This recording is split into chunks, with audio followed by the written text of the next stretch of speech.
তো বস, এখন আমরা কথা বলবো সিতারে জামিন পরের ফার্স্ট লুক নিয়ে। আমির খানের লাস্ট রিলিজ ছিল লাল সিং চাড্ডা, যেটা রিমেক ছিল ফরেস্ট গাম্পের, এবং সেই ছবিটা বক্স অফিসে ডিজাস্টার হয়েছিল লাল সিং চাড্ডা। তারপর তার একটা ব্রেক, এবং তার পরবর্তী যে ছবিটা, সেই ছবিটাও 2013 সালের চ্যাম্পিয়ন্স ফ্রেঞ্চ ফিল্ম, যেটা নিয়ে আগে আমি বহুবার কথা বলেছি, সেই ছবিটা থেকে অ্যাডাপ্ট করা। এবং বহুবার শোনা যায় যে সেই ছবিটা রিমেক করবে না আমির খান, সে রাইটস কিনে রেখেছে, বাট এখন করতে চাইছে না। বাট আলটিমেটলি সেটারই অ্যাডাপ্টেশনে বানানো হচ্ছে তার পরবর্তী ছবি।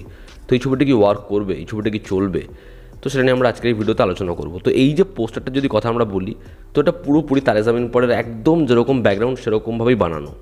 এবং পোস্টারটা প্রথমবার দেখলে আমির খানের যে ব্যাকগ্রাউন্ডের বড় কাট আউটটা, সেটা আমাদের ফ্যানমেড মনে হতে পারে, এতটাই বেসিক রাখা হয়েছে পোস্টারটা। এবার তারে জামিন পরে দেখবে যেরকম আর্ট ওয়ার্কগুলো করা রয়েছে, ওই স্টারফিশ, জেলিফিশ, ঠিক এখানেও সেরকম ধরনের জিনিসপত্রই করা, বাস্কেটবল, স্টারফিশ, ওরকম ধরনের আর্ট রয়েছে। এবং একটা বাস্কেটবল টিম যেখানে প্রত্যেকটা ক্যারেক্টার হচ্ছে ইন্টেলেকচুয়ালি ডিসেবল, ঠিক আছে, এবং আমির খানের ক্যারেক্টার মাঝখানে বসে রয়েছে এবং সে একজন বাস্কেটবল কোচ। এবার চ্যাম্পিয়ন্স যে ছবিটা ফ্রেঞ্চ ফিল্ম, সেটা কিন্তু একটা সত্যি একটা টিমের ওপরে, সেই টিমটা এক্সিস্ট করতো, সেটার ওপরে বেস করে বানানো, যারা প্রত্যেকে ইন্টেলেকচুয়ালি ডিসেবল। এবং এদের একটা টিম ফর্ম করা হয়েছিল যারা 1999 থেকে প্রায় 2013-14 অবধি 12খানা চ্যাম্পিয়নশিপ জেতে। তো সেই টিমটার ওপরে বেস করে বানানো হয়েছিল ওই ছবিটা। এবার দেখার এই ছবিটা কি হুবহু রিমেক হয় কিনা, কারণ যেটা আপডেট সেটা হচ্ছে এই ছবিটা অ্যাডাপ্টেশন ওই ছবিটার। এবং ছবির যে পরিচালক সে হচ্ছে RS প্রসন্না, যার শুভমঙ্গল সাবধান আমরা দেখেছি সেকেন্ড পার্ট না ফার্স্ট পার্টটা, যেটা ডেফিনেটলি বেশ ভালো একটা ছবি। এবার দেখার এই ছবিটা কেমন হয়, তবে এই ছবিটা নিয়ে আমি আশাবাদী। ছবিটা 20 জুন আসছে। দেখার আমির খান এবং তার টিম এবার লাল সিং চাড্ডায় যে ভুলগুলো হয়েছিল সেগুলো তারা ঢেকে ফেলে কিনা, এই ছবিটা কেমন বানায়। এবার আমির খানের সাথে বাদবাকি প্রত্যেকের যে পার্থক্য, রিসেন্টলি আমির খান একটা ইন্টারভিউতে বলছিল যে সে এমন কোনো ছবি করছে না যেটা এখন খুব ট্রেন্ড করছে, একটা অ্যাকশন ফিল্ম বা একটা মাস ফিল্ম সে করছে না, সে একটা এমন ছবি করছে যে ছবিটা সমাজের জন্য প্রয়োজনীয়, এবং যে ছবিটা হয়তো লোকের দেখলে ভালো লাগবে, লোক সেখান থেকে অনেক কিছু শিখবে। এবার যদি আমরা আমির খানের ফিল্মোগ্রাফি দেখি, বরাবর যদি দেখি, তাহলে দেখবে আমরা তিনিয়ারি কথা নিয়ে আলোচনা করছিলাম, আমি সেখানেও বিষয়টা বলছিলাম। এই লাল সিং চাড্ডা সেই ছবিটা না চলার কারণ, ছবিটার মধ্যে অনেকগুলো সমস্যা ছিল, কিন্তু অনেকে এই কথাটা বলে যে ওই ছবিটা কখনো একটা স্টারের ছবি হতে পারে না। কিন্তু আমির খানের তুমি গোটা ফিল্মোগ্রাফি দেখো, যে একটা দঙ্গলের মতো ছবি, সেই ছবিটা দিয়ে 2000 কোটি টাকার ব্যবসা দিয়েছে। যে একটা তারে জামিন পরের মতো ছবি, যেই ছবিটা 2007 যখন রিলিজ পেয়েছে, উল্টো দিকে ওয়েলকামের মতো ব্লকবাস্টার ছবি রয়েছে, ওরকম একটা স্টার কাস্ট রয়েছে, তা সত্ত্বেও তারে জামিন পর টুক টুক টুক টুক টুক টুক করে হেলদি নাম্বার এনে সুপারহিট হয়, যার লাগান ওই সময় গাদারের সামনে টিকে যায়। তো বরাবরই আমির খান কিন্তু কখনোই এরকম ছবি করতে চায়নি, মানে সে করেনি, খুব কম সংখ্যায় করেছে পরবর্তী ফেজে, যেই ছবিগুলো হচ্ছে অডিয়েন্স কি দেখতে চায়, কোন ছবি ট্রেন্ড করছে। একটা অ্যাকশন ফিল্ম বাদবাকি অন্য কোনো নায়ক করেছে, সেটা ব্লকবাস্টার হয়েছে বলেই তাকেও সেটা করতে হবে। সে বরাবর এটাই চেষ্টা করেছে যে ক্লাসটাকে এমনভাবে সে প্রেজেন্ট করবে যাতে প্রত্যেকটা টেরিটরিতে সেটা ভালো ব্যবসা করে, এবং ছবিটা যাতে কন্টেন্ট ওয়াইজ খুব ভালো হয়। যারা গজনি দেখেছে তারা জানে অরিজিনাল গজনিতে একটা জিনিস ছিল যেটা কিন্তু হিন্দির গজনিতে নেই, সেটা হচ্ছে অরিজিনাল গজনিতে যে ভিলেন তার ডুয়াল রোল ছিল, তার ডাবল রোল ছিল।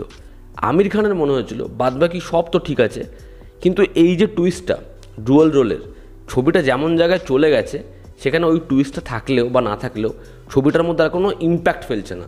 তখন লোকে শুধুমাত্র চাইছে রিভেঞ্জটা দেখতে, যে কারণে সে ওই টুইস্টটাকে অফ করে দেয়।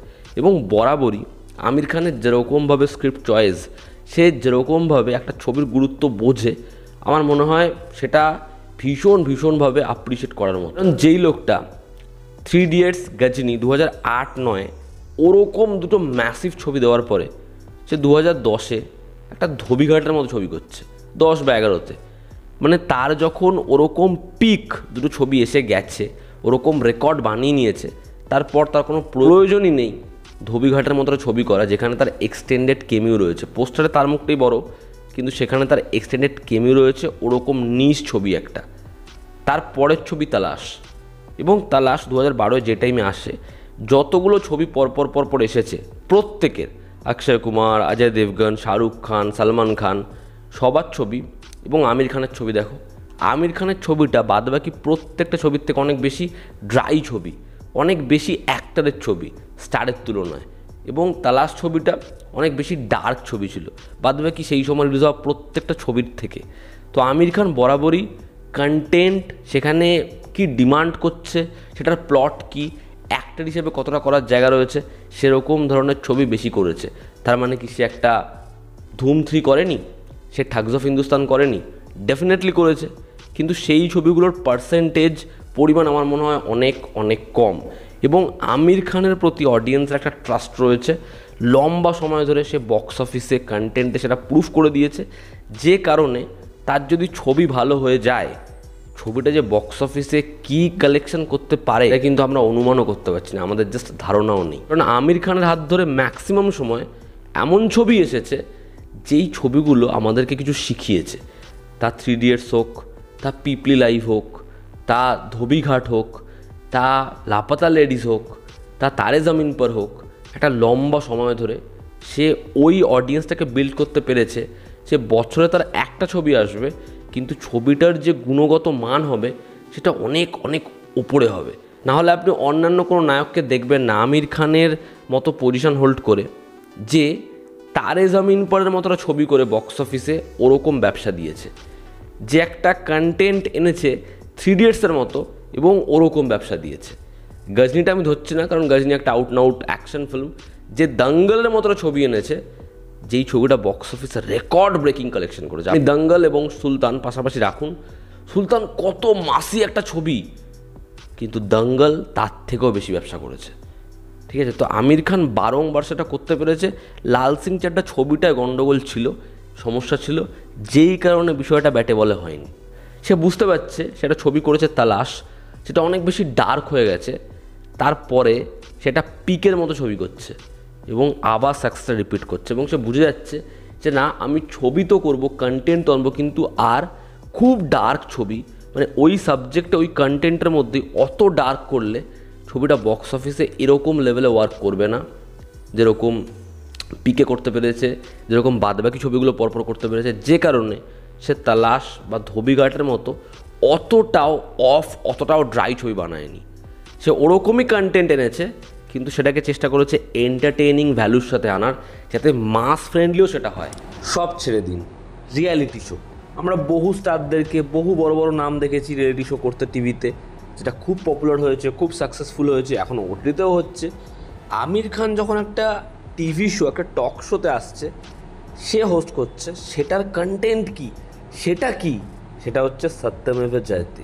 তো তার যে একজন অ্যাক্টর হিসেবে যে পিকচারটা, সেটা সে অডিয়েন্সের মাথায় ঢোকাতে পেরেছে। আমির খান মানে হচ্ছে ইউনিক, স্পেশাল এবং সেটা পাওয়ারফুল। আপনারা অনেকেই বলতে পারেন অন্যান্য স্টারের নাম নিয়ে, অক্ষয় কুমার কি করেনি, অজয় দেবগন কি করেনি, শাহরুখ খান কি চাকদে করেনি, বলতেই পারেন, কিন্তু আমির খানের ফিল্মোগ্রাফি দেখুন, সেখানে যতগুলো ছবি, তার মধ্যে 70% ছবি হচ্ছে সেগুলো কন্টেন্টে অনেক পোক্ত, সেগুলো কিন্তু একটা হিরোইক চরিত্রকে শুধুমাত্র জাস্টিফাই করছে এমন নয়।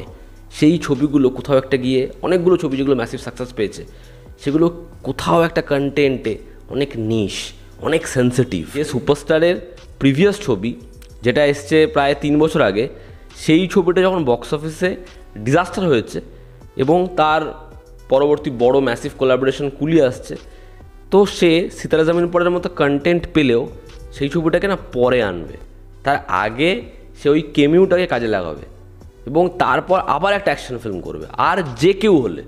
কিন্তু আমির খান কিন্তু সেটা করছে না, তার কুলি পরে আসছে, এবং কুলির মতো একটা ছবি যেখানে এত নাম রয়েছে, ডিরেক্টর এরকম, কিন্তু ওটা তার পরে আসছে। তার আগে তার যে ছবিটা সে বিশ্বাস করে, যে ছবিটা সে বানাতে চায়, সেই ছবিটা আসছে।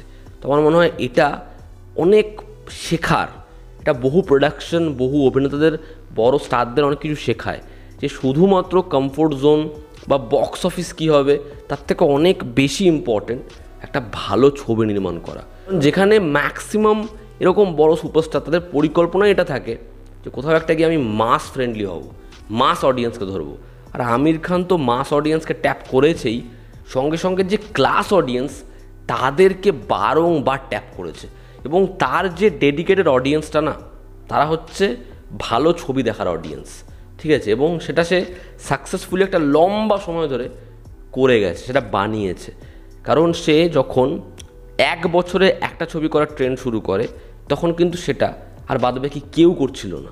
যখন সে 2007-8 ওই টাইমে ওটা করছে, কখনো কখনো তো এমনও হয়েছে 2 বছর পর আমির খানের ছবি এসছে, বাট সেই ছবিটা যখন এসছে বক্স অফিসে ওই নাম্বারটা দেখা গেছে, ওই কালেকশানটাও দিয়ে গেছে। তো এটা আমির খান বারবার প্রুফ করেছে। এই ছবিটা যদি ভালো হয় আমার মনে হয় আবার সেটা রিপিট হতে আমরা দেখব। আমি ছবিটা নিয়ে ডেফিনেটলি এক্সাইটেড, এবং এরকম একটা সাবজেক্ট চ্যাম্পিয়ন্সের অ্যাডাপ্টেশন হলে তারা চেঞ্জেস করলে ঠিক আছে, বাট যদি হুবহু রিমেক করে বা লাল সিং চাড্ডার মতো ঘেঁটে দেয় তাহলে তো খারাপ লাগবে। কারণ চ্যাম্পিয়ন্স আমার খুবই ভালো লেগেছিল, দেখার বিষয়টা কেমন কি হয়। তবে আমির খান সে কেন বাদবাকিদের থেকে আলাদা, এবং আমির খান যদি সেই জায়গাটা আবার প্রুফ করতে পারে, সে যদি আবার ওই কন্টেন্টটা ব্যাপক আনতে পারে, আমার বিশ্বাস আমির খানের অডিয়েন্সরা আবার ছবি দেখতে যাবে।